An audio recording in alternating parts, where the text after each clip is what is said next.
Hello, welcome everyone. AEW Double or Nothing post show. I messed it up so much in the doing the preview for this too. AE Double Nothing. I'm Jeremy Lambert, joined by my two good buddies. First, from Bleacher Report, Phil Lindsey, back from last year. We had to bring you back after last year, Phil. How you doing, man? 2 years in a row, man. Very happy to be here. Happy to be here.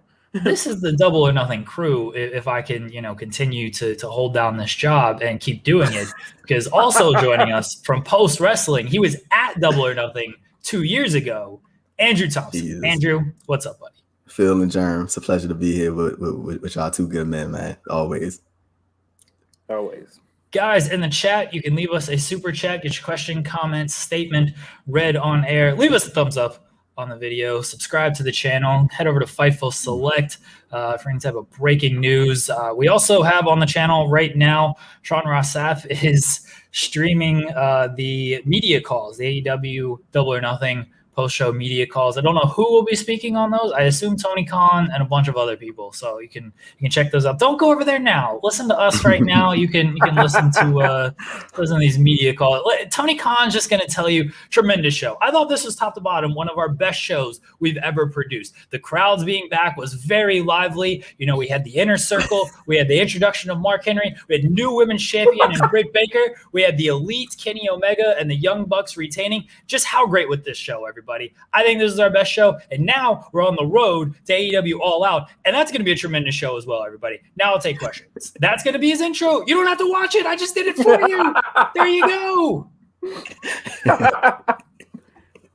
I bet Germ feeling it tonight. There it is. He feeling it tonight, Phil. Gotta bring the intro. Come on, roll up the sleeves a little bit like John and show a little bit of the bicep. Yeah, he does that like that, and got the guns going there. Does that pose right there. Squeezing together a little bit like there you go. There you go, Phil.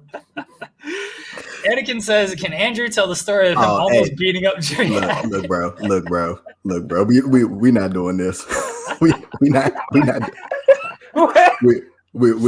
doing this tonight, guys. We get $1,000 in super chats. Andrew will tell the story. All right, I'll tell the story. $1,000 to hear this story. Okay, everybody. Sean trying to pry this out of me. He said he was going to do like the Sean Ross stories thing or something. Like he trying to get me to tell this story. I'm not going to do it. I'm not going to do it. Sean says, Andrew Thompson appearance. Ooh, this show was amazing. Like, Andrew's the GOAT, man. He's always welcome here, as is Phil. Let's get into the show. First off, crowds. Crowds are back. Did you miss the crowds, Phil? Crowds are back, baby. Definitely missed the crowds. Man, I think that made this show feel more special. So it was the same kind of vibe as WrestleMania. It just felt like a bigger show because there were crowds. Yeah, man, it's definitely good to see crowds back. Like, it's kind of, I don't want to use the word surreal, but it is that, like, I'm talking about, like, as far as people being packed in close together, like, it's a great feeling to see people back in. We open the show with Serena Deeb against Riho for the NWA Women's Championship. Serena Deeb retains the story of this night. Serena was very aggressive in this match, almost heelish to an extent, going after Riho's leg, really working her over. Riho fought, but in the end, Serena locked in the Serenity Lock, got the tap out for the victory. Andrew, what do you think of this match? I think this was one of the best matches on the show, if not the best match on the show. Serena Deeb is a very underappreciated wrestler. I can't believe she was in the PC coaching for this long. And what's she like in her early 30s? Not even since Serena Deeb ain't nowhere near done. And I think her and Rio just proved that they can go out there and probably do this again. That I'm pretty sure they probably gonna run the Thunder Rosa Serena Deeb match at the next NWA pay-per-view probably. Don't even start me on this NWA nonsense. Serena Deeb's 34, by the way. I think they're doing Deeb and Camille and Rosa in like a triple threat match at the NWA pay-per-view. They haven't announced anything. The show's in less than a week. They haven't announced anything. They don't know what they're doing over there. Phil, what'd you think?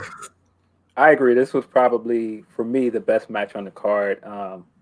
Man, these two I think seeing Rio get such a good reaction just reminds you that she's just such a good baby face. And, man, Serena played off of that all match. And, like, every time Riho got a comeback going, Serena would just do something even more savage. So by the time we got to the finish and she healed it up even more, slammed her knee down like she did Red Velvet, I just thought it was great. Perfectly worked match. Great psychology. I loved it.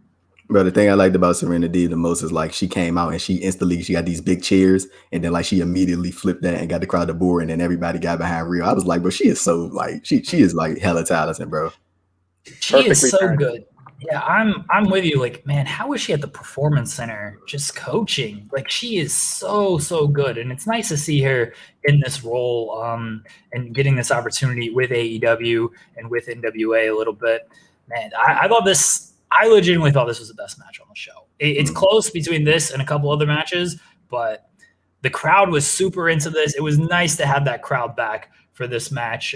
First match on the show, and I thought it was the best match on the show. Not too surprising that Serena retained, considering she is kind of more NWA than Riho. Kind of weird if Riho went to NWA Power Studio. So that feels like a weird setting for her.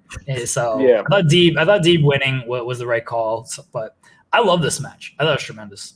Yeah, they made sure to tell us several times during this match. Rio is in the U.S. for good, guys. Rio's moving to the U.S., guys. Rio has moved to the U.S., guys. I'm glad she's here. If that means we're getting Rio versus Shida at some point, I need to see that rematch. And she's not the champion anymore. We're gonna get Riho and Baker, hopefully. And they say that then the Riho versus Serena Deeb that happened in the women's tournament back a couple months ago, right? But I remember Serena Deeb had the knee injury, so it wasn't as I guess it wasn't as good compared to this one. But like this one was like the official, like after she already had her her surgery and all that. So yeah, Serena Deeb, she showed out, man. Yeah. I thought this was a great buy-in match. If you were on the fence about potentially buying this show, I think this maybe sold a couple extra buys. At least I hope it did, because these women earned it. And we didn't have to listen to Jim Ross tell us Riho's weight 3 million times. I guess Phil, she's in the U.S. now. That was the Jim Ross telling us the weight the entire time. Yeah. Jose Flores says, I drank a good amount of bourbon. I don't know what I remember. Yay, love pro wrestling, love Fightful capitalism. Sure. I hope you remember something after all your bourbon. All right, buddy? We kick things off on the main show with Brian Cage against Hangman Adam Page. Let's talk about this reaction. Man. My God. This man's over. This man's a star. Over isn't even the word, bro. Like he is. Like, I don't even know the word. I'm talking about you. I'm talking about the word. I don't even know the word. Bro, if they aren't thinking Hangman versus Omega at All Out, I don't know what the deal is. Like, he is insanely popular with the crowd. Like, and it's crazy because it felt like Hangman had these, like, droughts throughout his time, like, during this pandemic era of wrestling. Like, it felt like he was, like, up and down. And then some days, like, he was just kind of and then, like, soon as he gets this full crowd back, he's, like, literally right back to where he was before the pandemic started. Yeah. Man, if this was I feel like if this show was a signal to trust the process, shout out to Joe Hobart and the Philadelphia 76ers. If this was a trust the process, like to see where Hangman and Britt have come in 2 years to be where they are to get the loudest pops of the night, that just says everything about how well AEW has built them both up. I think people may have been worried that Hangman had cooled during the pandemic because he was getting like the biggest reactions on the show before the pandemic, and then they kind of cooled him a little bit after the Omega stuff. After he lost to Omega, he moved into the Dark Order and everything. I think people were a little bit worried about Hangman and where he'd be. All that was answered very, very quickly when his music hit, and he got. I mean, maybe the biggest reaction of the night. If not, it was definitely like top 3. Yeah, for sure. Like, and I got give a little bit, just a little bit credit to Brian Cage. I think he is a really good heel when he has the people to play off of. Like, you can tell. Like, I think people like to dislike the character Brian Cage, and he played really well off Hangman. And I just think they just meshed real well in the ring together. Brian Cage is about to be a baby face after this. Right. So Cage was in control, and then Hook and Ricky Starks come down. They're trying to help Cage out. He's like, no, I told you guys to stay back. I got this. Page ends up catching him with the buckshot lariat for the victory, and then Cage just walked out on Team Taz here. So I don't know if they're turning Brian Cage babyface here. It seems like he's parting ways with Team Taz at some point, but I thought it was a tremendous match. We have an avalanche F5 in this match. Hangman also used an F5. Brian Cage was going for a buckshot lariat, but kind of got tripped up, which was part of the story. But Hangman wins, and then Brian Cage, even Team Taz potentially, turning babyface potentially. Phil, what'd you think? So we haven't talked about Brian coming down in this like Power Rangers villain armor. He looked like yoked up, rancid. Wasn't he? I don't like it. The armor just looked so weird. Like I was like, this. I don't know about this look for you, Brian, but the match was so much better than I expected. Like I wasn't really looking forward to this match out of most of the matches announced, but this match I feel like overachieved. It was really, really good. Mm-hmm. Yeah, I agree 100% what Phil said. I think this match did overachieve. I think it was one of those matches they like you probably saw it on the card and you was like, it'd probably be, it'd probably be okay. And then they really turned it up. And I think that initial reaction that Hangman Page got like really turned it up just a little bit extra more. Like it got everybody excited for it. Hey, bro, Hangman, like I like this is all he needed was the people, and like I feel like now it's just a full sprint to all out. I don't know if he'd be the one to beat Omega. It seems like everybody wants him to be the one to beat Omega, but if that's the case, I'm pretty sure ain't nobody gonna complain about it. No, it seems like that's what they've been setting up, and that's what and pretty much everyone I've seen on Twitter, a lot of people that I've talked to. I know Joseph is calling Hangman at All Out. Feels like Hangman at All Out is going to be the move here. We'll see if that's where they go, but. And it's tough to deny Hangman right now, especially with the reaction he got on this show. Yeah, I was about to say what a full circle story would be, because he lost at the pay-per-view 2 years ago, and then 2 years later he wins it. I think that'd be like a nice little full circle moment. Jose Flores says Andrew has a cool voice. I appreciate that, man. That's nice. It's so nice on here, man. So it's nice, just nice people. Mike Provencher says, very NWA to have the best NWA match of the year on the AEW pre-show. Yeah. Hey, so hold on, wait, real quick, because Joe had got Nick Aldis quote tweeting him. Oh man, we're trying to buy the NWA. Everybody, if you want to help us buy the NWA, go to patreon.com/the distraction. The more you pay us, the higher your role is in the NWA. You can be the champion if you pay us enough. Trying to buy the company. Nick Aldis was sneak this in germ on Twitter, bro. That is hilarious. That shit is that's funny, bro. Like that is funny. You got the NWA World Champion at your neck. He got beef with you. He's gonna email me again and be like, "What's your boss's phone number?" He just. Hey, Phil. Cool, man. But Brian says, I survived AEW Double or Nothing. I'm moving on. Had to send y'all some love. Hopefully Joseph's heart is still in one piece after the Bucks win. He's a Sixers fan. His heart's fine, I'm sure. I assume you mean like in the conference finals, but you got to get there. Hopefully Jack Crosby got enough word, though. I don't think Jack Crosby could ever get enough word, though. So we will see. Second match on the show, Young Bucks against Jon Moxley and Eddie Kingston, AEW Tag Team Title match. I thought the crowd would be more into the Wild thing. They weren't singing it too much. A little disappointing on that one. The Young Bucks worked this match like a WWE. Oh, go ahead, Andrew. I'm sorry. No, you go. I was about to say, like that the crowds they were killing me when they weren't singing along the Wild thing, and Orange Cassidy's the Pixies. They were killing me with that, man. What are we doing? What are we doing there? Young Bucks worked this match like a WWE tag team, doing some stuff from people we won't mention on this show, and they were doing some bumping and feeding and everything. And the hot tag that Eddie got was tremendous. Crowd went absolutely crazy for that one. A lot of heat segments in this. First they worked over Eddie, then they worked over Moxley. Some hope spots for Eddie and Moxley, but in the end, multiple BT triggers on Moxley finished him off. Young Bucks retained. Andrew, what'd you think? I think this was a real solid match to follow up on the the Hangman Page match. Like it was one spot that I found real funny. It was something that Don Callis said when they hit they hit the Meltzer driver on, I think it was on Moxley on the outside, and Callis was like, I think a spot just opened up on the roster. I was like, he's like, bro, he's one of my favorite commentators out there. But yeah, I think this was a real good match. I kind of thought that they were going to give it to Mox and Eddie, for the feel good moment. But I like looking at it hindsight 2020. I probably think, maybe the Young Bucks are probably the best option, because I think Santana and Ortiz might be up next. Yeah. Man, I've said this plenty of times on Twitter. the Bucks should just never go back to being baby faces. They're just so much fun as heels. Even their tights having the label on it that said tights, and then the other label that said pockets. It just all of that stuff is just hilarious to me.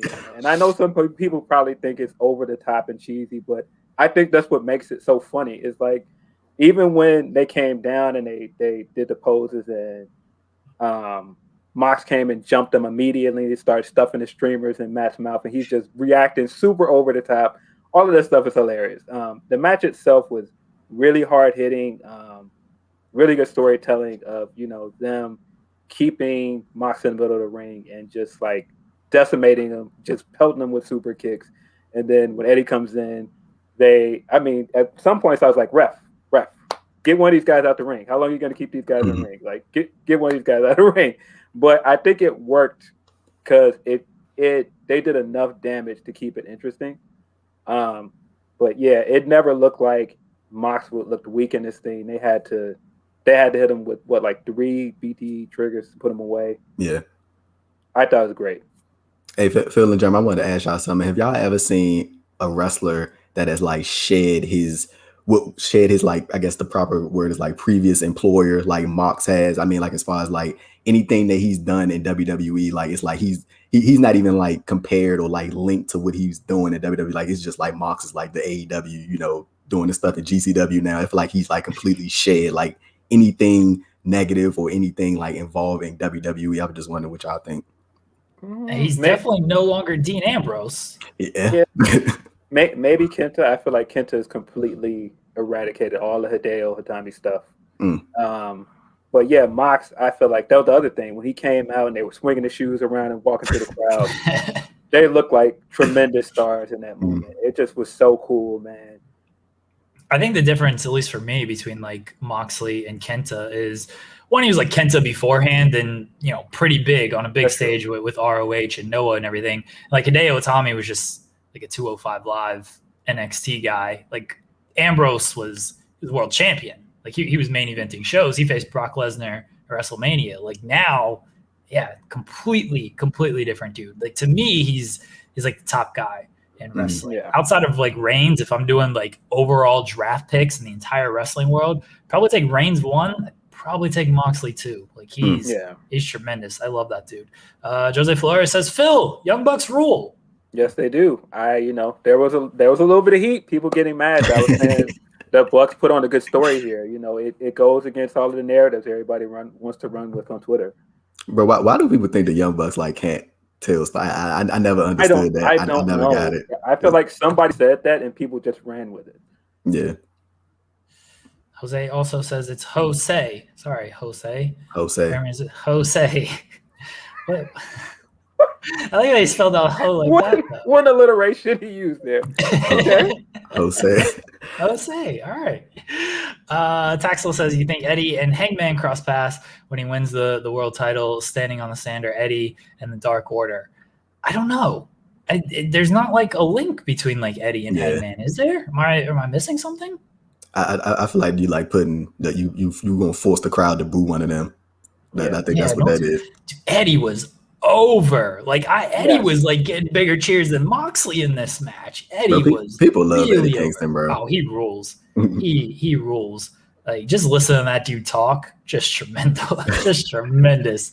That dude is the man. And Bud Ryan corrected himself. He said he hopes Joseph is not too upset about a Young Bucks victory, not the Milwaukee Bucks. Joseph, obviously a big Moxley and King fan. I haven't heard from him. I should text him, make sure he's okay, because yeah, he might be okay. Texel says Eddie and Brody connection. I mean, I get that, but like that wasn't really, surfaced on AEW. You can bring it up and everything, but it just feels like a weird tie-in there. I don't know. Casino Battle Royale. The Joker in this match was Lio Rush. We'll start there. Big Leo. There you go. Hey, I was happy. To see Lio Rush. I don't know if he signed. I imagine Tony Khan will get asked that. I wasn't happy that he lasted like 3 minutes in this match. I mean, he ran a little bit wild. Then he's like, all right, he's out. Phil, what'd you think? I still don't like the format of this match. It's just so confusing to keep up with. I thought there was a lot of cool spots in this match, but it's just so much going on. Like, I honestly felt like, besides the Leo surprise, and then of course like the winner, like this match didn't need to be this far into the card. You almost could have put this in the buy-in and put Serena and Riho on the main card, and it wouldn't have killed anything, in my opinion. I don't know if that's just me.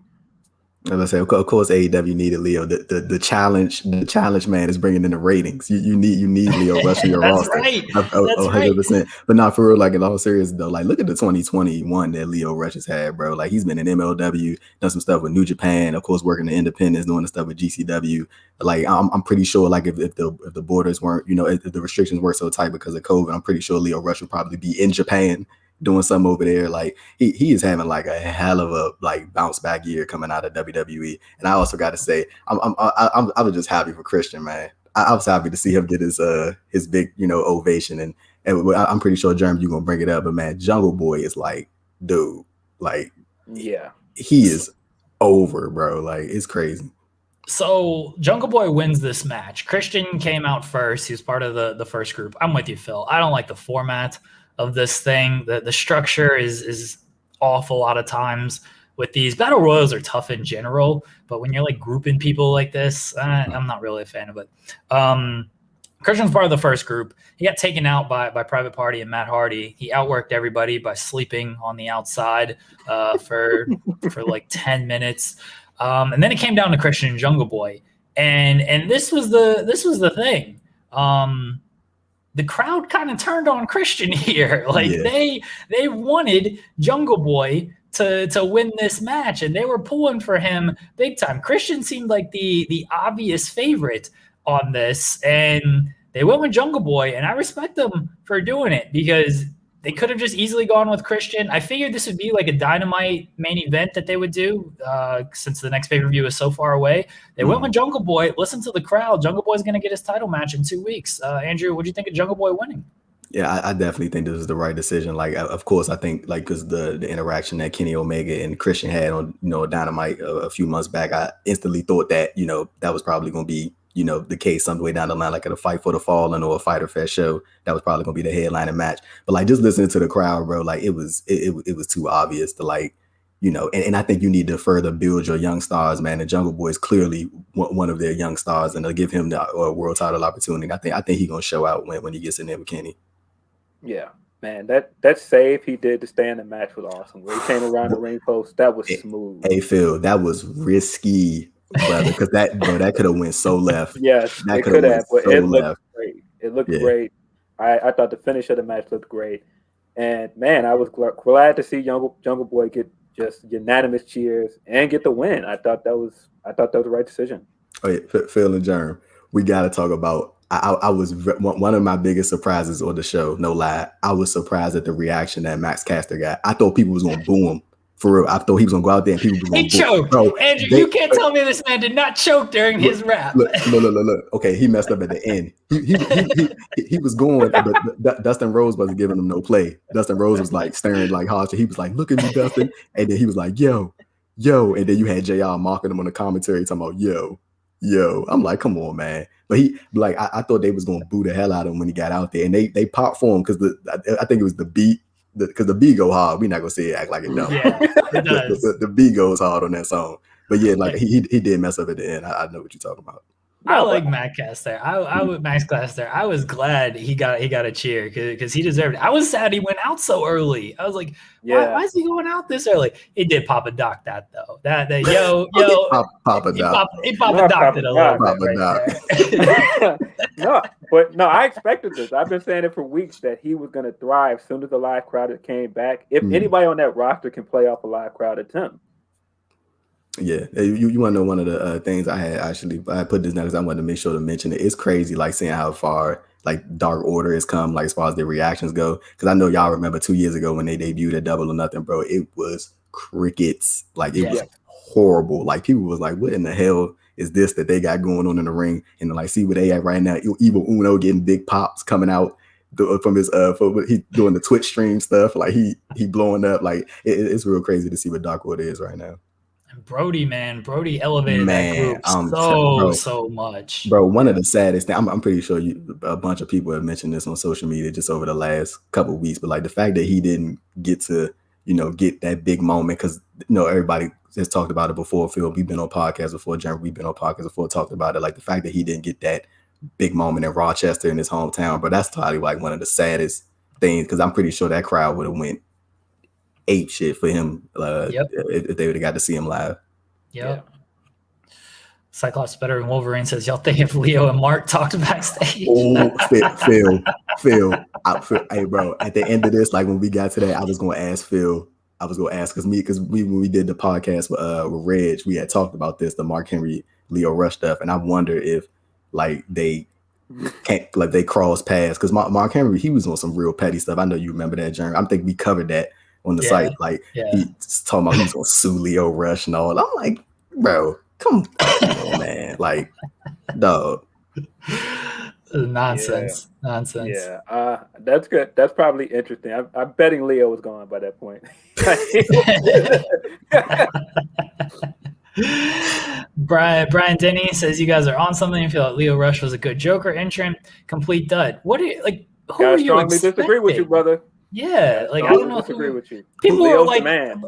People were about to be excited for like the Big Show or something. Like Leo Rush was good. Leo Rush was actually surprising because I kind of narrowed it down to John Silver, which would have been great. Big Show, which whatever. Nick Gage, which would have been awesome. But like Leo Rush, I didn't even like think of. I wasn't even thinking Leo Rush. So I thought it was good. It was a legitimate surprise. And then Leo looked great when he came in. I mean, that Spanish Fly was awesome. What do you mean? I mean, the only other person I think would have been as good as if it was Andrade. But of course, they're probably saving Andrade for later.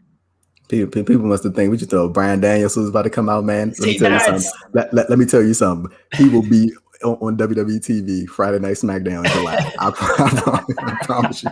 I can guarantee you that. No. I mean, you're setting yourself up for disappointment if you. That's the thing. People want to talk themselves into like Andrade and Danielson and all this stuff, and it's like, man, last year was Matt Sydal. All right, like that's kind of the bar. It's like Matt Sydal, and I think it was supposed to be Gage last year, but still, like that's sort of the bar for this stuff. It doesn't have to be anything crazy here. Jose says Caster the Lyric Blaster.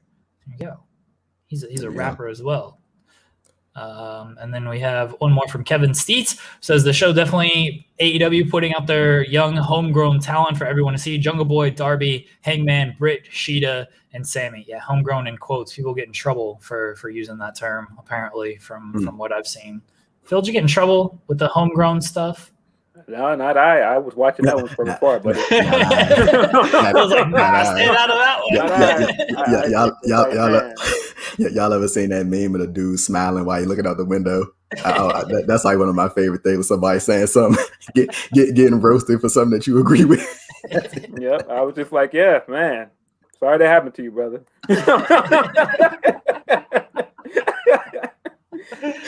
Oh my goodness, man. The Blaster Kid sends in the super chat. Blaster Kid, if you have a text with that, let me know. Send that in there. Use some stars with it. All right. Oh, I know what's coming. I know Phil, you know what's coming next. I heard the gas. Cody and Anthony Ogogo. Cody comes out with an ode. Our American hero, Cody Rhodes. Hey, Jeremy and Phil, I was an honorary Brit for this match. I'm telling you. I kept seeing the tweets, bread and beans. Cody comes out with an ode to his father, Ric Flair, by wearing an extravagant robe all decked out in America. So corny, bro. Oh my god! Like, look, Jeremy, I know you gotta do your thing, bro. But like, I can't take it no more, bro. He is the most elite corny person like I've ever seen in my life. Like, bro, all that corny, bro.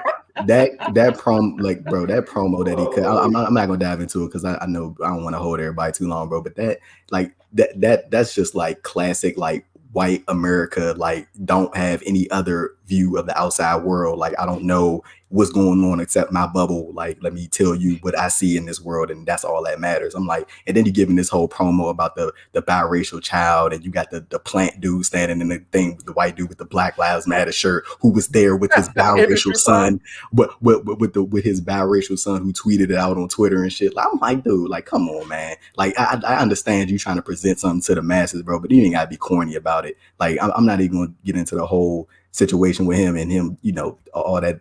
Yeah, there you go. No, keep going. No, keep going. Keep going. Bro, let's not wrap up. Let's keep going. Nah, bro, but this is killing me, bro. Like, it's gonna come to a point one day in Cody's life where he's going to have to, like, give his child a speech about or have a talk about, you know, them being black, that child being black and white. And I don't think he understands that. That Cody kind of gives me like that Dabo Sweeney type vibe. And what I mean by that is Dabo Sweeney, he's like, you know, white man grew up poor, and he made it to another level of success. And like, I remember he had a situation a couple years ago. It was like a racial situation. And I don't think he's able to process this idea that black people or people of color can struggle on their way to the top. Like, I don't think he really, like, I think his only mindset is like, look, if you got a chance out there, you can do it. Doesn't matter what skin color you are, whatever it may be. And I think Cody is kind of the same mindset in a way, and it's real weird, and that shit is dangerous, bro. Like, the fact that you putting that out there, especially with the following that he has and him being so popular amongst a lot of wrestling fans, I don't think that's not smart, bro. And then the way that he keeps pushing this good old America native, I'm like, bro, this country is some shit. It is not like why do you keep trying to act like this country is so patriotic? But at the same time, that's his worldview, and that's what he knows. And I'm telling you, it's gonna come a day where he's going to have to address that with whoever it may be. And he's going to have to open his eyes, bro, because you can't keep banging this, you know, good old America, because it's two different views. I can't relate to what you're saying because it's not the truth. That's his truth, but that's not the real truth. And that's what's killing me. I really cannot stand when he does this. And not even like character stuff aside. I'm talking about just Cody Rhodes, the individual. Like, this whole red, white, and blue shit that he got going on. Like, he need to scrap that. Like, it's time, bro. Like, just end it. Save us all, and let's get a move on it. And that's all I got to say. I had to let that out because I'm tired of seeing this shit. So there we go. Andrew, go ahead, Phil. I was not expecting Andrew to just put Cody in a pack like that. And Andrew's smoking the Cody pack tonight. I'm not expecting that, but hey, man, you know. Yeah. But okay, so character Cody aside, I mean, talking about Cody the character now. I think he needs a heel turn, bro. No. But I mean, like, as far as like him trying to be like baby face, you know, I think it's time for Cody to go to the other side, because he seemed like he lost some steam to me. I don't know if that's just me. Have you guys noticed that, you know, they make such a big deal? Somebody told me this last night, right? They make such a big deal of the face and the heel entrance, and Cody doesn't come out of either one. He comes out of the middle. So it's interesting. It's like he's put himself above the same dynamic that everybody else is in. I just don't feel like this match needed the US versus UK thing. I feel like it was an entertaining match on its own. I feel like there was a way to build this without any of that. And I just feel like it's a dated wrestling trope. You just don't need to do this US versus the foreigner thing every time you do something like this. It just was totally unnecessary. Ogogo just had like black tights, right? Like, he didn't even have like the Union Jack flag or anything on him. Like, I said this after Cody's promo, which that focus group lied to him. But focus this month, bro. Hold on, wait. You know DDP and Dean Malenko, DDP, because that's his focus group. They're like, yeah, good. So it seems good. Dusty would have loved it, bro. He said focus group, bro. What what focus group? What focus group? I'm pretty. That's what it was. He's like the legends and the coaches. He's like, yeah, of course, all those dudes loved it. Like, what are they gonna say? Go ahead and do your thing. That sounds great. Wow, well, there's people on the payroll of the company that you co-running. Like, yeah, of course they're going to agree with you. So, like, bro, that promo was the dumbest shit. But it's hey, bro, Ogogo should have won. That's all I got to say. So here's my thoughts on it. I said it after his promo. I was like, it doesn't need this. Like, the story is that QT Marshall and these guys turned on him, And that's your story right there. Is Ogogo, the story should have just been like, yeah, we don't need you. We actually think QT Marshall's a better trainer than you. Like, that's the story. You don't need to do America and US type stuff for this. And as far as this match goes, one, it was too long. And then Cody winning in the manner that he won, and it's like, what are we doing, dude? Like, this is what we're doing. You know, Ogogo's been wiping all these dudes out with one punch. Cody eats like 15 of them, and he's fine. He hit like a couple body shots, an uppercut, and Cody's like, I'm good. Let me just hit hit the vertebraker and win. It's like, man, this match sucked the air out of the crowd too. They were hot for everything up until this point, and I was like, nope, we're done. I was surprised how well the crowd reacted to Cody. Like, he got a sizable cheer when he came out, and I was really surprised by that. I wonder why. I mean, we are in Jacksonville. We're in Florida. Yep. Florida, man. So he got like a sizable reaction, and then I felt like that didn't last throughout the match, because I felt like the match it dragged on too long, and then I don't feel like there were any spots where it ever felt like Cody was going to actually lose this match. No. And I mean, I got to give Ogogo all the credit in the world, because he looked great. Awesome Olympic slam at the beginning of this thing. I popped for that. Great looking frog splash. He looked great. This was like a great debut for Ogogo. And I mean, to give Cody some credit, he did bust out like some stuff we haven't seen him do. Like, he bust out the cattle mutilation and the vertebraker. But this match needed to be much shorter than it was. It went on way too long. Mm-hmm.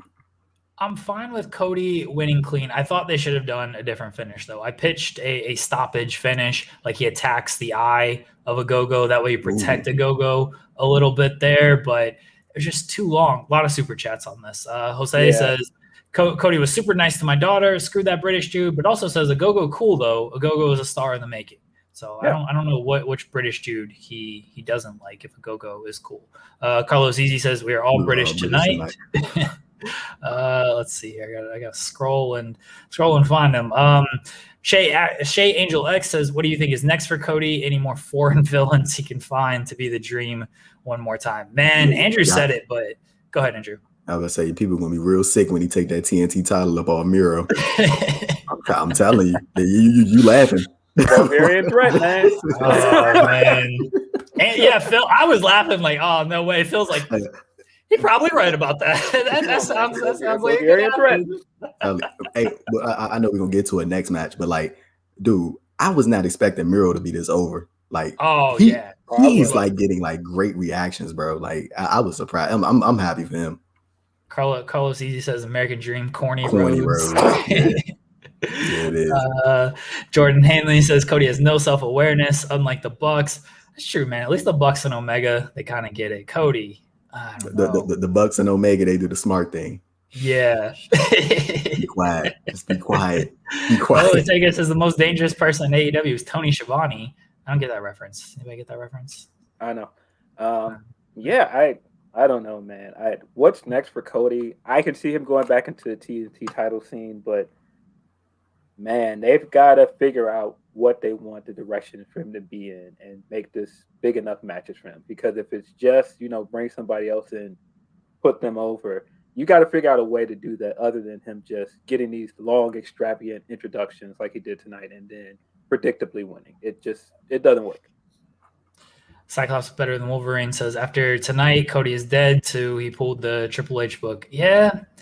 You want to know what could be next? It's they probably gonna try to run Cody Aldis at All Out.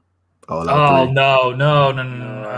I don't think they want to touch all this, honestly. If they wanted to, they would have done it already. Dante says Brandy could have really helped Cody here and isn't. She could have. Maybe. I don't know. Like I said, I think he's still over with the crowd that enjoys Cody. I just think you've got to get him out of that crowd. Yeah. That crowd. Yeah, I mean, he's gonna get that reaction in like Atlanta and all those other places. He's gonna get that reaction. Yeah. Cody says Wyatt Russell's U.S. agent from Falcon Winter Soldier. I'm good. I don't watch the show. Phil apparently does, though. Come on, man. Yeah, he's the replacement for Captain America, and he just doesn't get over it. It's like, yeah, what we really want is more Shotty on our team, and kind of like Falcon, and we're still getting Wyatt on our TV. We don't want Wyatt. Give us Big Shotty. D-Lo Dig says I laughed when Cody changed his music again. I'm glad the Snoop is gone. I didn't like the Snoop version, so I'm glad we're back to the regular Kingdom. The Snoop version wasn't good. No. Guys, get in your super chats. If I missed one, I apologize. We had a bunch of comments and everything during the Cody match, so I had to kind of catch up on everything there. Before we get into kind of the second half on the show, it is a Sean Ross Sapp run-in. Double or nothing? More like double and nuttin'. When you go to BlueChew.com and you use that code FIGHTFUL, maybe you just spent money on a pay-per-view. Maybe you've sent us a super chat, something like that. Maybe you're like, that wallet's looking kind of light right now. How about free?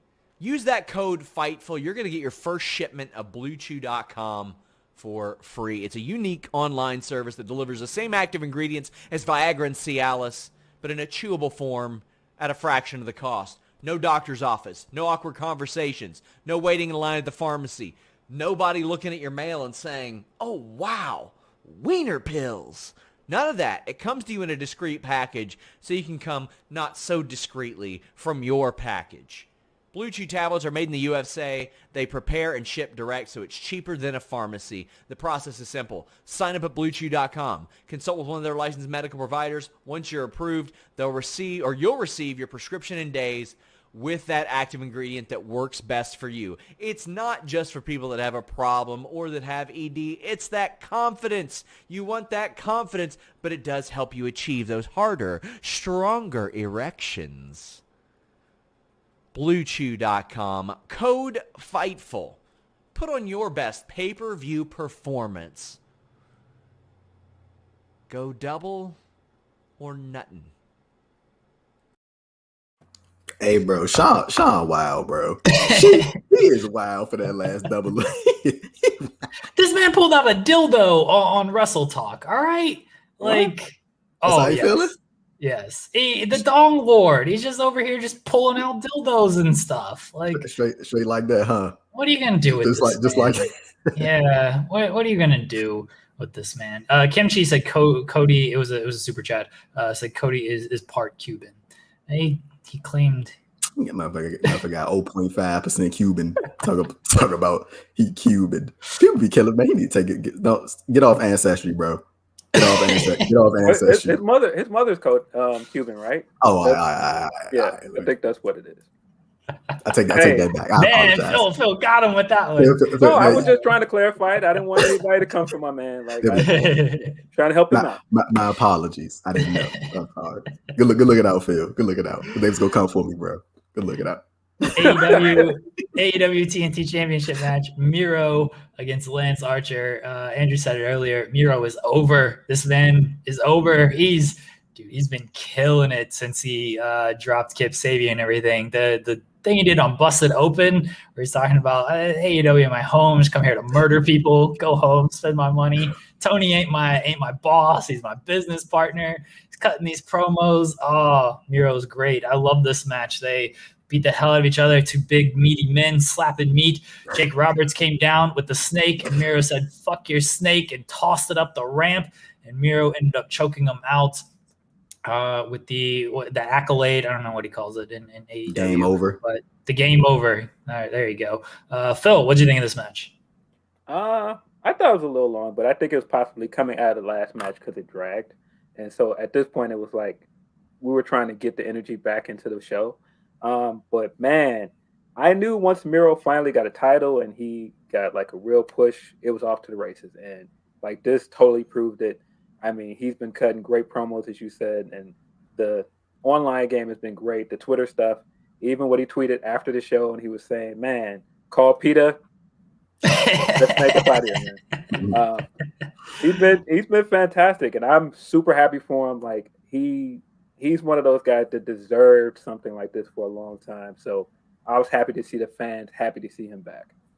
Yeah, he's definitely like living up to what everybody thought he could be, and I think they're doing a real good job right out of the gate, building him like as a strong TNT champion. Like he got the win over Dante Martin, and then of course he got the win over Lance Archer. I think it's inevitable down the line that Darius is gonna come back and try to avenge his brother's loss and get a TNT title match. Like Miro is like he's on like clicking on all cylinders right now. I'm trying to think about like who could be next to challenge him. Hopefully, it's not that scenario that we talked about just a few minutes ago. But I think it's gonna be somebody that somebody they could work with in the ring, and somebody that's gonna be real smooth. And yeah, Miro, he's doing like an excellent job, bro. I love this version of Miro. He's been tremendous. Archer, I wonder where he goes now, because it seems like Jake Roberts and him maybe going separate ways. And Archer's a good promo. Like he doesn't really need Jake Roberts to be there as a promo. I think Jake can help somebody else in that role. What do you see for Archer, Andrew? I don't even know, bro. Like I really can't call it right now. But I was gonna ask you. I was like, do you kind of feel like sometimes like Jake kind of, and I like Jake Roberts, but I feel like Jake Roberts. Like I still think that promo that he cut on Cody back last year in March, that was like one of the best promos from that has happened in AEW so far. But like it just feels like Lance is kind of outgrown Jake in a way. Like he doesn't need him around him like to speak for him. Lance could just do his own thing. And like I don't know what it is, it's just like not clicking anymore. But like as far as Lance goes, like maybe just put him on a nice little 5-match win streak, just to build him back up, and then whatever happens from there happens from there. Yeah, I don't know what's next. I mean, possibly a better promo, because all of the Jake stuff we saw on Dark Side of the Ring is because he was shooting. Isn't Jake's Dark Side of the Ring this week about, well, not his Grizzly Smith's Dark Side of the Ring, but I mean Jake's gonna be in that. Is that this week? I'm not sure if it's this week. I don't know the Dark Side schedule that well, but yeah, he'll obviously be a big part of that one. But yeah, as Phil said, he was shooting on that Warrior one. Zach Barber said, I feel like they overcompensated for the criticism of Ogogo not wrestling. It made no sense that he played to Cody's strengths. It was too long of a match. Like, he should have slapped him, bro. Yeah, I'm with you, bro. Right off the rip. Yeah, I feel like the story should have been, you're going against a guy that's new to wrestling and he's mostly a striker. Why didn't Cody just out wrestle him? You're the wrestler in this match. And I didn't feel like that came across well here. Yeah. AEW Women's Championship match. Akira Shida against Britt Baker. We got it. Britt Baker, the face of AEW, the face of AEW Women's Division. She defeated Shida, tapped her out with the lockjaw. Shida almost rolled out of it with a crucifix pin. Britt rolled back into it. Got the submission victory, got her big moment, celebrated with Rebel, got a big hug from Tony Schiavone at the top of the stage. It's Britt Baker's world, Phil. We're just living in it. Yeah, I was happy that, one, they gave Shida her moment this week on Dynamite, giving her first in-ring promo and letting her get the cheer that she deserved all the time. I thought that was great. And then on top of that, she looked so great in the vignette that they showed beforehand. She actually got to, talk that talk a little bit. And so I think she came out of the end of this more over than I expected. And the crowd was more behind Shida at points in this match than I expected, because, it seemed like everybody was unanimously behind Britt, but there was a lot of Shida chants out there. I was surprised. And Shida dominated this match for most of the match. And I think that's the right call. I think the right call is to have Britt cheat to win, because obviously Shida's a better in-ring worker than you. So it would have made sense for her to just beat her clean. Yeah, I definitely think, of course, I think we all, unanimously agree that it was the right decision to have Britt win. It was just her time, bro. Like, yeah. And Shida has had a really, really good run as AEW Women's Champion. It's kind of unfortunate because when, I don't think AEW's Women's Division was as polished as it is now. Like, they got a lot of different key players in the division. You got people in the wings like Jade Cargill, Red Velvet. You got Big Swole waiting out there. You got so many different people, Thunder Rosa out there. Like, it's so many different people that I'm forgetting right now. Tay Conti, man, like Anna Jay coming back somewhere down the line. Like they didn't have all of that back then when Shida was kind of limited as far as like her options go, and as far as TV time as well, because there wasn't anybody to play off with. But she did do a really solid job as champion, bro, especially going through that whole pandemic era. We kind of end up looking like we at the back end of that. So I'm like Phil said, I'm glad that they properly gave her flowers on Friday night, and she cut a real good promo. She got to talk her talk, like Phil said, and the stuff, clowning Britt Baker a little bit. And that was good to see. She's going to be like a key player in AEW's women's division for like years to come. But like it was just Britt's time, bro. Like it wasn't even like it just wasn't even an option. Like I think it was just after a year long as champion being presented the way Sheeta was, and it was just time to pass the torch to the next person, and then here we go.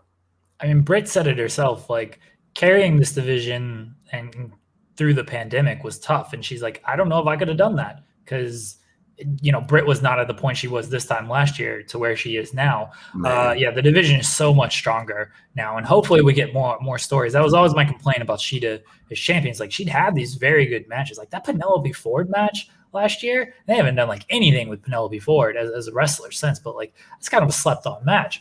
She was having, and then she faced like Abaddon. Like she was having some really good matches. There just wasn't a lot of like meat to those matches. It was just, hey, it's a title defense. I hope we get more stories out of it. I hope Sheeta, I imagine she's still going to play a big part in the division. Carlos Easy says, happy that Sheeta got her celebration. It was Britt's time, and I'm glad they pulled the trigger. Was this a face turn for Britt? Did anybody kind of get that at the end? No, I mean, she still cheated to win. Yes. Yeah. And I mean, I think afterwards, and you can totally hear the thank you Sheeta chants once they were going backstage. So I didn't feel like it was a heel. I didn't feel like it was a turn. Okay. Yes, I was going to ask you guys, like, how would you kind of map out Britt's sort of road to All Out? Like, I was thinking, of course, like you got to do the Thunder Rosa rematch, like at one of these like specials, like probably at the Fighter Fest or Fight for the Fallen, and then like maybe throwing in like a Red Velvet or somebody mixing there. And I think at All Out, I think the match at All Out for the women's title is Britt versus Chris Statlander. I think that's the that's the way to go. Yeah, I mean, you got to go back to Swole. Swole beat her. Swole was number one contender before the tournament. Never got her title shot again after that. So I feel like you got to go back to Swole at some point. And that's a great thing about switching it and making a heel champion. There are so many baby faces that she can wrestle now. Man, you can move Layla Hirsch up at some point. There's so many people she can work with. But yeah, I mean, Statlander seems like a clear choice for All Out.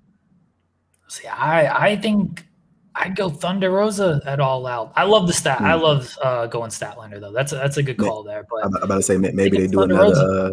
Maybe they do another hardcore style match, possibly to follow up on the last one. Yeah, like man, imagine that in front of a crowd, Chicago crowd at that. Like that'd be huge. Yeah, I would go Thunder Rosa. I'm completely fine if they want to go Statlander. Hey, Thunder Rosa, her contract with the NWA is up at the end of the year, right?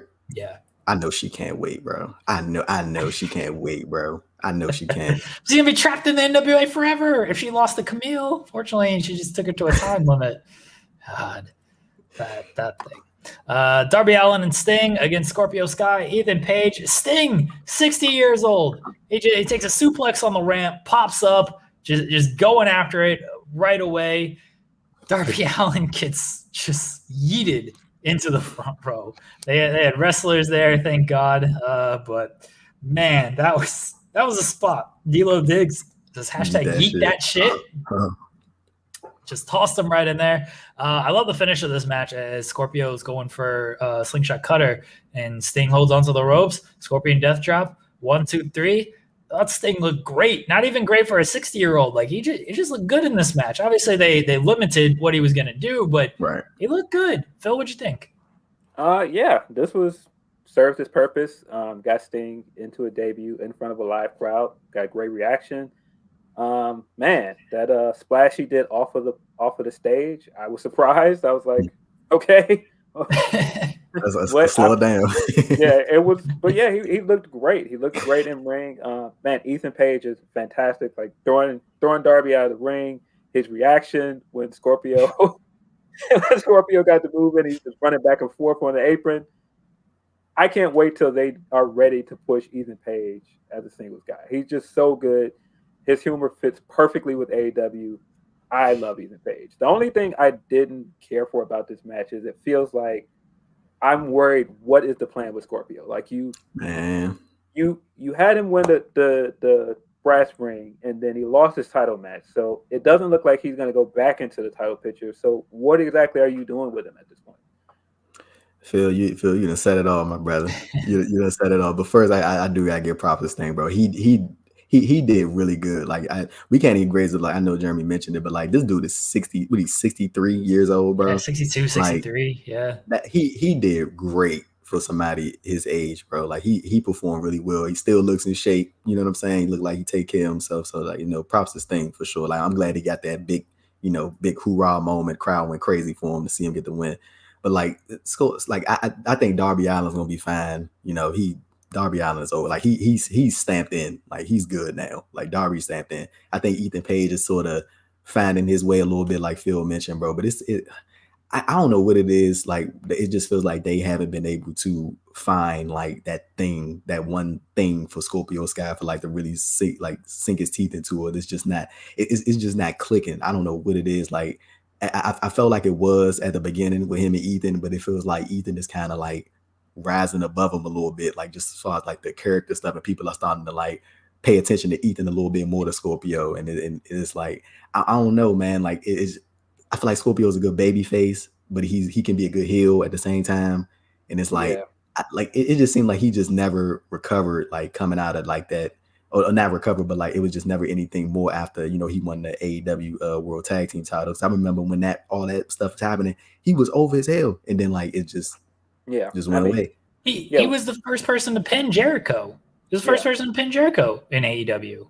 Well, yeah, I mean, but see, even after that, I feel like he was prepared. He was on a good trajectory when he cut that promo on Dark, and he had all of that momentum. I remember. And then he got the TNT title match, and then just lost, and that was it. And then, so when I figured when he won the brass ring, I was like, okay, that's it. Like they're gonna put him back in the title picture, and then he just lost, and I was like, okay.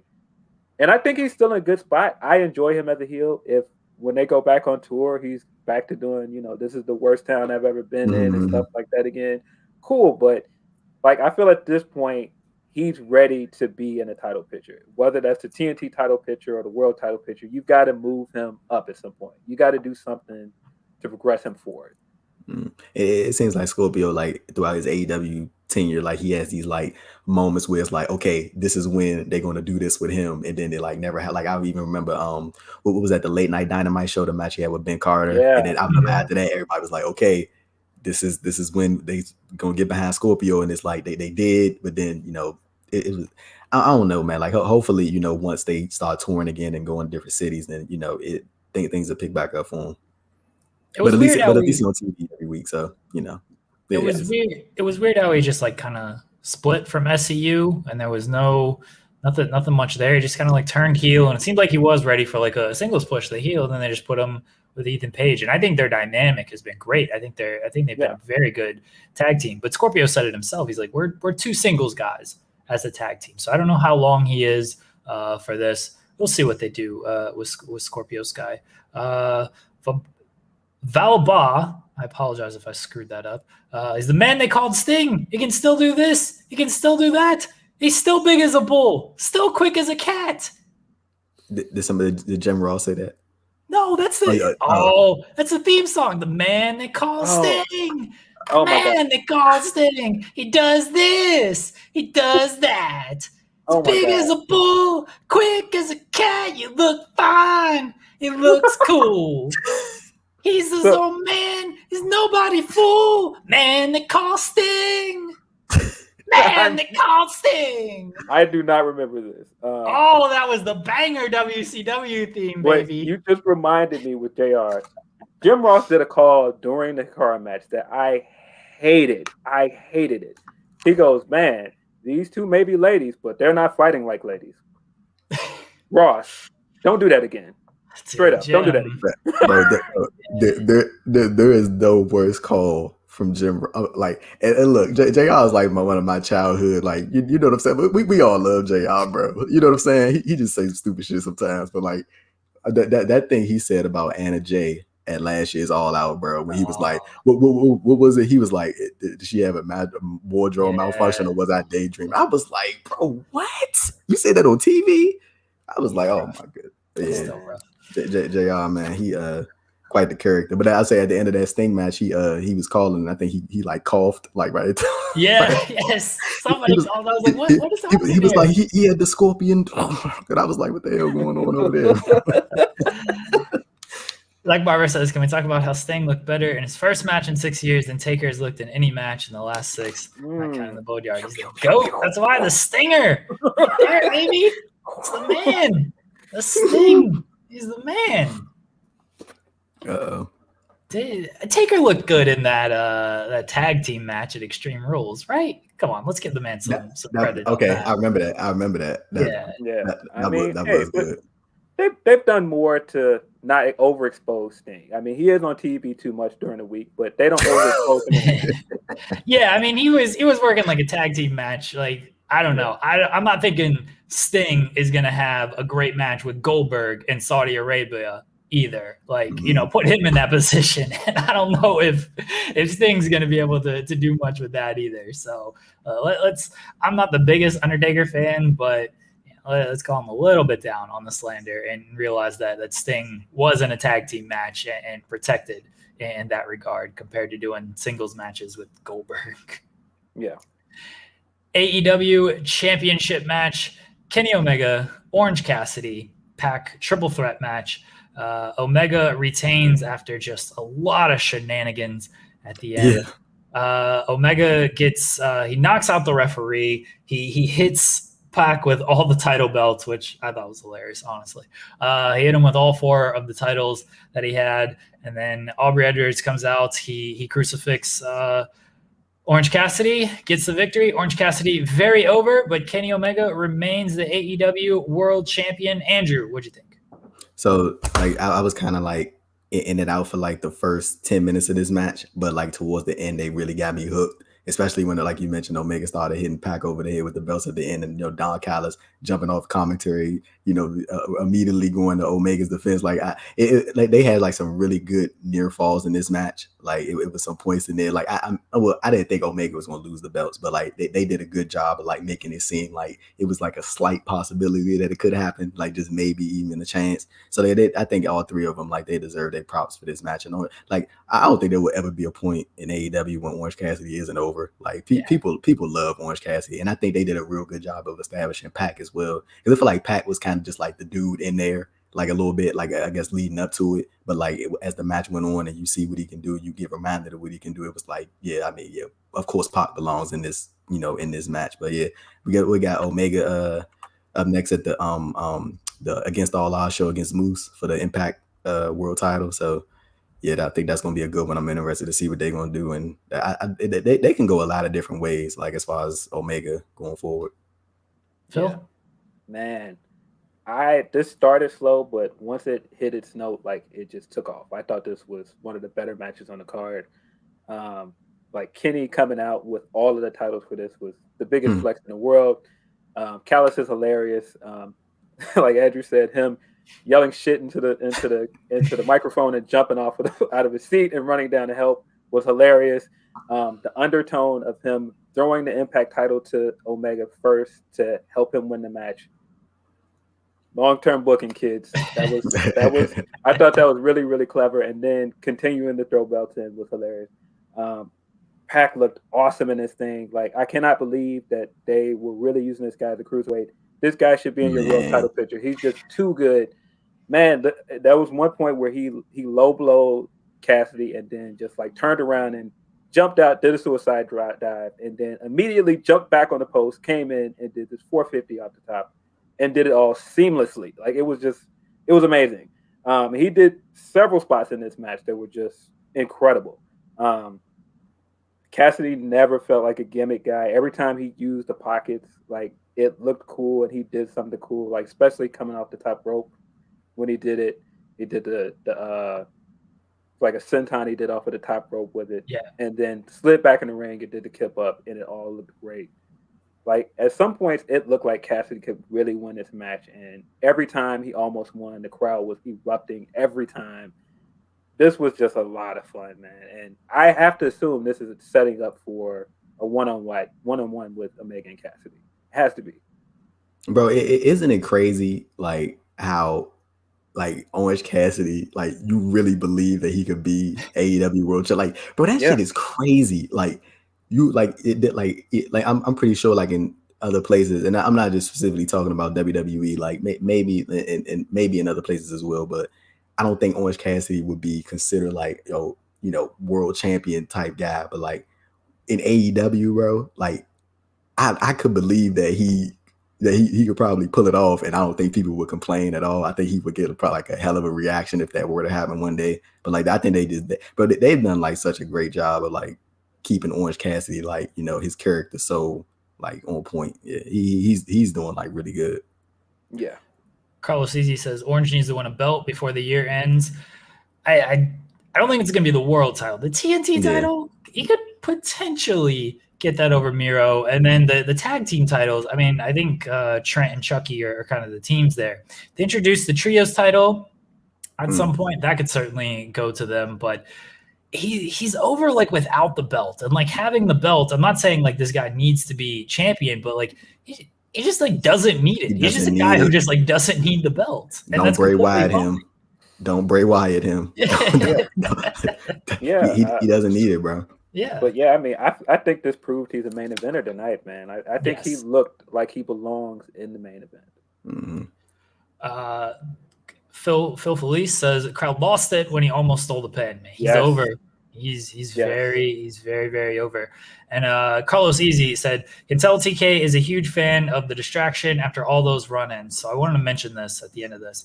A lot of distractions on this show. Like one in every single match except for the tag team match. We had the first match, we had Team Taz, we had Rebel coming out, we had Jake coming out, and this one we had Callis coming out. What am I forgetting here? Cody and Ogogo. Maybe there was no distraction there. I mean, Arn was out there, but we forget about that match anyway. The Young Bucks, the tag team match, we had Kazarian and the Good Brothers. There's a lot of distraction stuff throughout this show. Fortunately, like it wasn't always all right. Distraction, roll up, finish like we see elsewhere, but still, you gotta kind of like produce that and cut that down. Like Callis doing everything here, Omega taking out the ref, like it lost something to me because I've seen a distraction in every single match on this show. So when Don Callis does it in this match, it was like, oh, another one instead of, oh man, I really hate Kenny Omega for cheating. I don't think that's like their intention. Yeah, QT interfered in the Cody match. So there you go. Just a lot of run-ins and stuff. Cut that down. You go ahead, Phil. Go ahead. The only thing that I would say, like I said, that made the Callis one interesting was I immediately noticed when he threw the Impact belt in. I was like, that's really, really smart. See, that one to me, like I liked it, but again, I would have liked it more if I didn't see it all up and down the show. Go ahead, Andrew. Mm-hmm. Now I was gonna say like kind of like jump it like still on Omega, but him having a match with Andrade coming up at Triple Mania. Do y'all think at some point we see Andrade pop up to ambush Kenny Omega on Dynamite at some point to kind of tie that in for the AAA Mega Championship?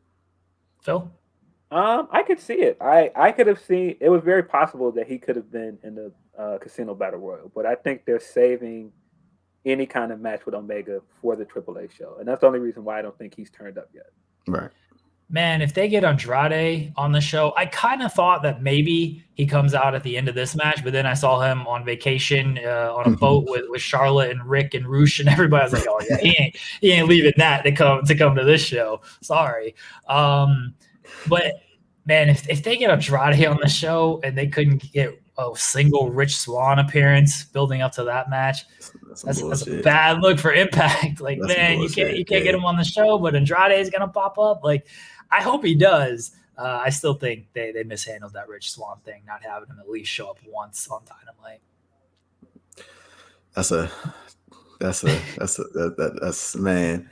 Like I just don't get how that, like, as much as that match was promoted, like they didn't have Rich at least send in a promo, just to have some air on screen, like Rich Swann's on Dynamite, calls out Omega, yada yada yada. Like at least that, you know what I'm saying? If you weren't gonna have him do a run in, but it's like they just like AEW was like, hey, that's that thing that's happened over there on Impact, and our guys over there, so go check it out. Like it's but I mean, hopefully.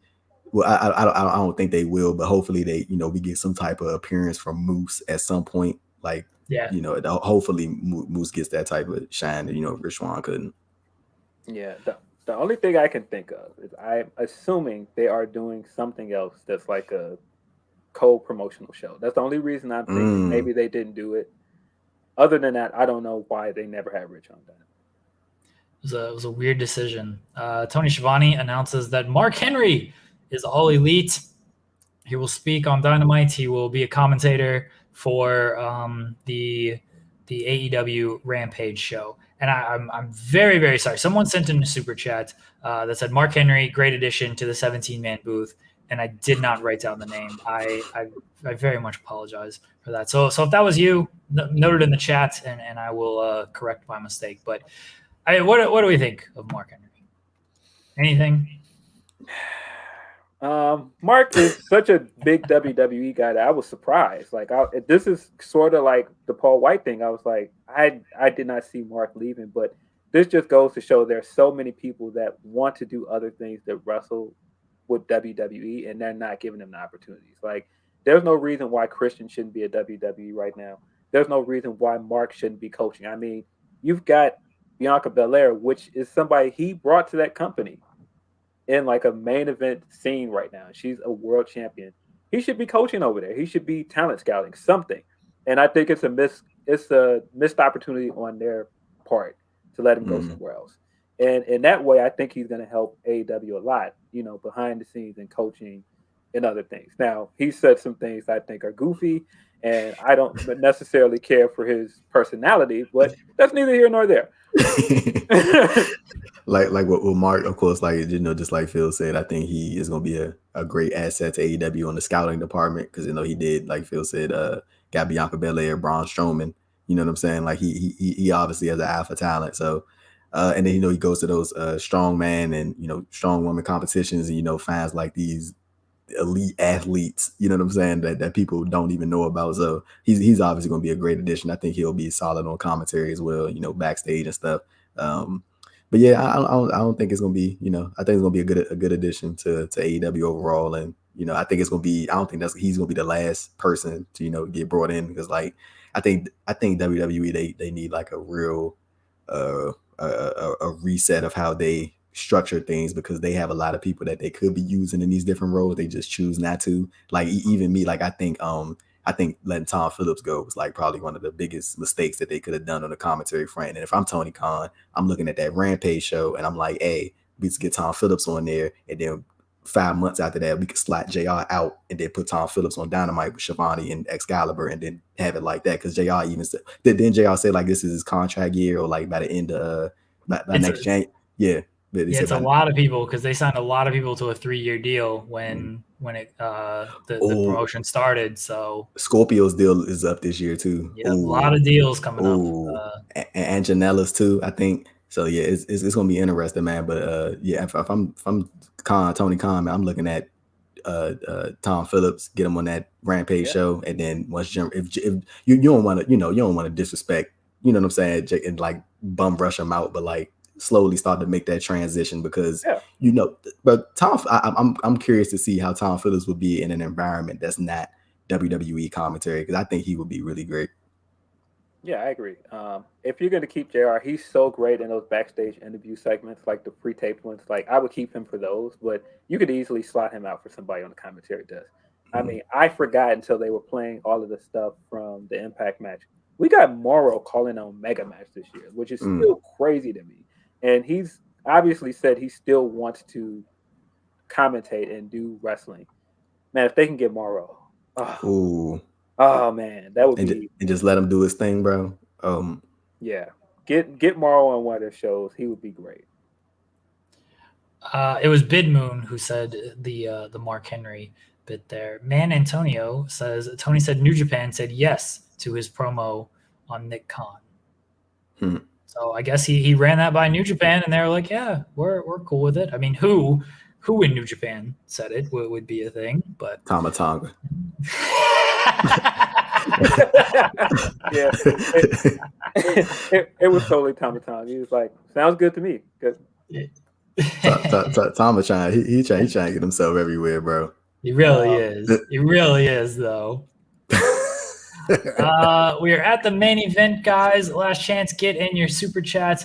Leave us a thumbs up on the video. You can subscribe to the channel. Stadium Stampede, Inner Circle against the Pinnacle. This was basically a story of what do we have? 4 different parts here. So we had Jericho pairing off with MJF, FTR pairing off with Santana and Ortiz, Hager pairing off with Wardlow, and Guevara pairing off with Spears. Started with Inner Circle rappelling down in the stadium, and then they just they battled all throughout the TIAA stadium, the Jaguar Stadium. We got cameos from Urban Meyer and Charlie Strong there as Jericho was throwing footballs at MJF. We tried to have a stabbing in the freezer. That didn't happen. We had a cameo from Conan, who was the DJ as FTR. That was amazing. That was bro. Santana and them, like I like the part when they had Tully Blanchard like made him take a drink before they fought, and then Santana looked back and he was like, "You're," and then Conan was like, bro, that was great, bro. Conan is the man, bro. He's the man. They battled at the bar. Wasn't much of a party going on there. Not a lot of people there. They were watching the event. They didn't be at the bar. I was say, hey Phil, you saw Baron Black get slapped, bro. Yes. My man, Baron Black, man. Why you always gotta take the L, man? Like, come on, man. Catch a strays, man. Mind his own business, man. The other guy that walked in and Ortiz just smashed the bottle over his head. I was like, that guy was doing nothing. He was just sitting there. And then so Jericho and MJF battle actually into the live stadium. They're battling in the crowd and everything. MJF threatens to toss Jericho off the balcony. Doesn't happen. Jericho puts him through a table. We have Sammy and Spears coming out. Sammy runs him over with the golf cart, ends in the ring. Sammy hits the 630 for the pin. Andrew, Inner Circle lives. Everyone sings Judas. Everyone goes home happy. Andrew, what'd you think? Yeah, looking at the overall, thing of this, I think it was the right decision to have the Inner Circle stay together. I'm not, as everybody knows, I'm not the biggest Jericho guy or Jake Hager guy for that matter. But I think the group overall, they should have stayed together. And I think Santana and Ortiz, I think it's time for them to sort of still be within the circle, but sort of branch out into the tag team division.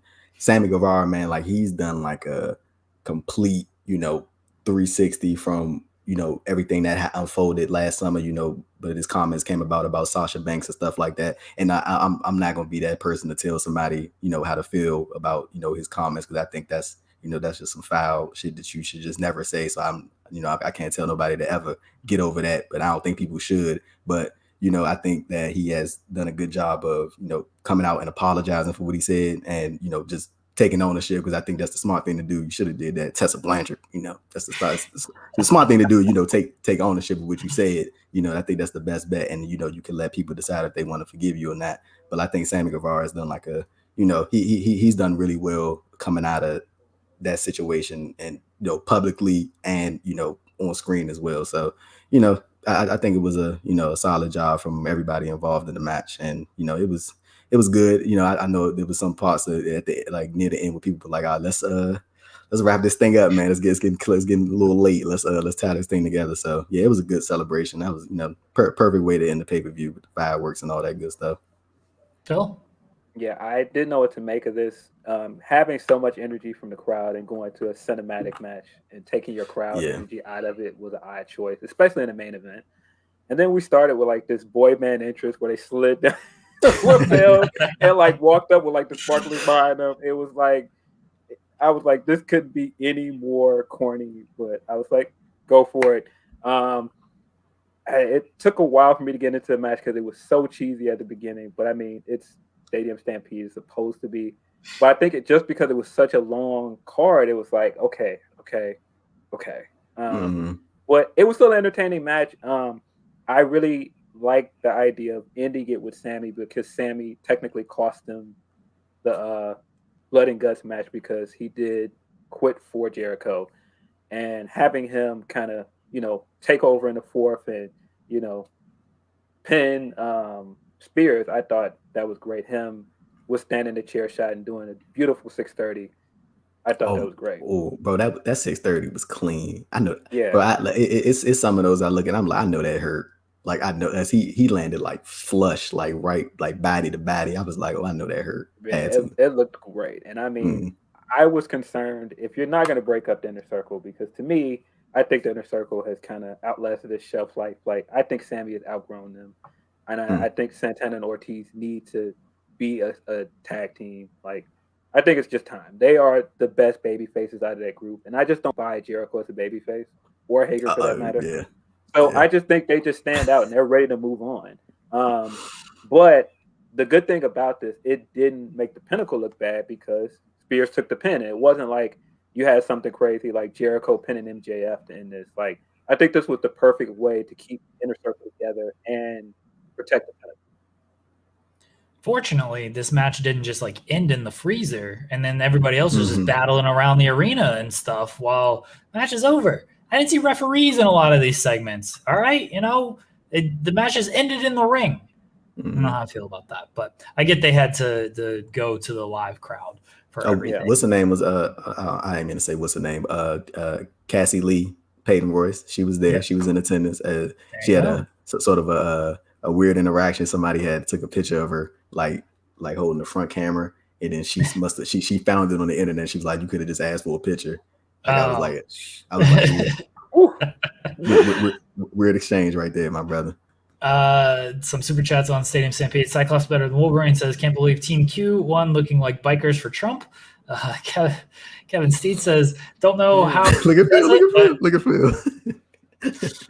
Kevin C says, don't know how he does it, but Sammy should be the one to beat Miro for the TNT title. Could see that. Definitely see that. And Kimchi says, Inner Circle winning made Sammy an absolute babyface hero. It did. Like I said, it was a nice little callback to, Sammy was the one who quit and he got his big moment. Did anybody have an inkling that potentially Inner Circle turned on Sammy at the end here? Because when he was up on the shoulders there, everything, and they're having this big celebration, a small part of me was just like, what if they just turn on him right now? Like, this is the big closer, the big angle, the big hook to get you to tune in on Dynamite. Didn't happen. I'm glad it didn't happen, by the way. I like the celebration, everybody singing Judas. I'm glad it didn't happen. There was a very small part of me that was like, this could happen, right? Anybody else feel that way? Andrew? Like, just a little part, but like, I was thinking, like, I think that everything that has happened so far between the Pinnacle and the Inner Circle, like the main thing about this is eventually going to be a singles match between MJF and Chris Jericho, and I think that's probably going to happen at All Out. I think like Blood and Guts, and even this is just the lead up to that, and then everybody else is kind of going to go their separate ways as far as like doing their own individual things on the lead up to the MJF versus Chris Jericho match. But I definitely think that it could have been just a possibility of them turning on Sammy Guevara, and like Phil said, like, Sammy probably could have that probably would have took Sammy even further, like as a baby face. Like I think that people would have been just 100% on Sammy's side. But like I don't know what that would have did for Santana and Ortiz. Like maybe they could have been the people like what the hell are y'all doing? Maybe Jake could have held him on his shoulders, and then Santana and Ortiz like, why would y'all do that? You know what I'm saying? But like how would that affect MJF and Jericho? Like is MJF the baby face? Like it's like so many different like weird things that could have came out of that. But yeah. Yeah, I kind of feel like if they want to do any program coming out of this, it should be MJF versus Sammy. Like, I feel like that's the match. I feel like that's been the match from the beginning of this entire thing, even all the way back to when MJF joined Inner Circle briefly. Like, the tension has always been there between the two of them. Like, I feel like that's the match they should be going towards. Closing thoughts. Warren Mills says, I thought overall the show was fun as hell with the crowds. Some matches and booking decisions felt disjointed and or wrong. 8 out of 10 overall. Ryan Martin said, fun show, but some of the booking decisions were confusing. I wasn't a fan of the finish to Omega's match, the lack of rules in both tag team matches as well. Phil, overall thoughts on the show? I thought this was a very, very good show. The only thing is, like I said, I felt it was a little long. I still believe that you didn't really need the Battle Royal in that spot on the card because it really slowed down the entire card. I don't know, but other than that, it was really, really good show. I think there were matches on it that I wasn't looking forward to that ended up being really good.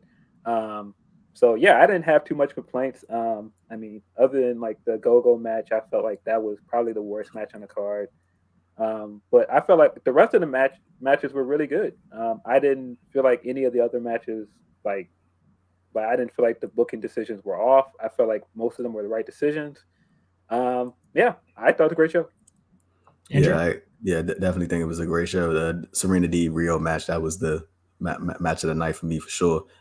Seeing Jungle Boy get his big moment, that was another plus, and I think they made the right decision with having Christian sort of quote unquote pass him the torch, or however you want to phrase it. I'm just thinking about like what could be some of the marquee matches at the next All Out show. I know we kind of all like simultaneously kind of agreed that it could be Britt Baker and Statlander, or another variation of maybe Thunder Rosa versus Britt Baker in another match. I'm gonna throw a bold prediction: Kenny Omega versus Samoa Joe at All Out. Wow, that's extra bold. Throwing it out there. Extra bold. Omega and Joe at All Out. Or maybe Joe attacks Kenny Omega at the end of All Out. Okay. Then maybe that. There we go. All right. There we go. I still think it's Hangman and Omega. Yeah. Right. And All Out. But yeah. There we go. I just had to throw a bold one out there. Just stir it up a little bit.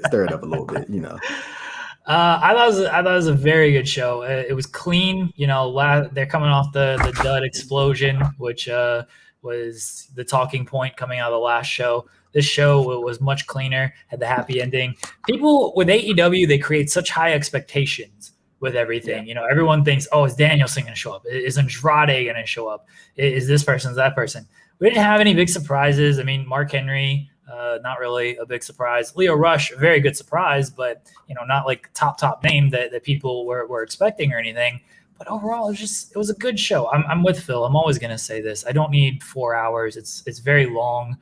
You take the crowd out of it at certain points, and that'll hurt things, especially on a Sunday. Like, come on, guys. Saturday, fine. I can sleep in. I gotta get up and work tomorrow. Andrew. Mm-hmm. Phil. We gotta get up and work. There's no days off for us media folks. Like, we gotta keep going. It's bullshit. Yeah. But overall, I thought it was a good show, and good job by AEW. Phil, where can people find you at? You can find me at PhilDL616 on the Twitter machine. You can find me at Bleacher Report as well as Daily DDT, and a host of other places where you can find my articles. Andrew? I was waiting. I was like, I didn't know what the hell was going on. I kind of zoned out for a minute, bro. I'm tired. It's 1:30 in the morning. It's late. I got sleepy for a minute. I ain't even gonna lie to you, bro. They put on the show. I feel like you were just looking like, Cody.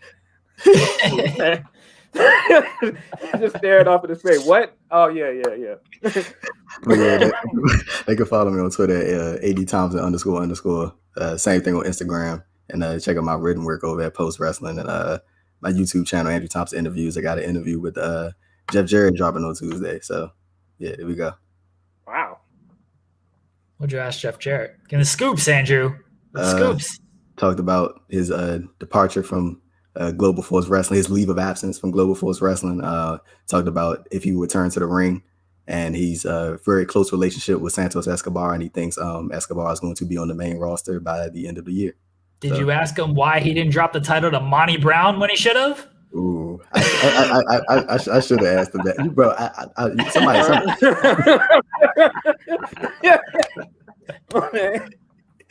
Bro, let me say that Jeff is very evasive with some questions. Like he's very very media trained. You could tell, because I was even asking him stuff about some of the WWE producer stuff, and he would answer it, but in a way it was like not giving me to. You could tell he's very well media trained. Yeah, you can he's tell. A pro.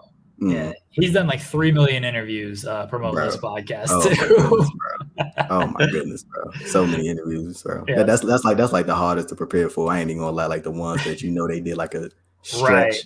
Like it's man.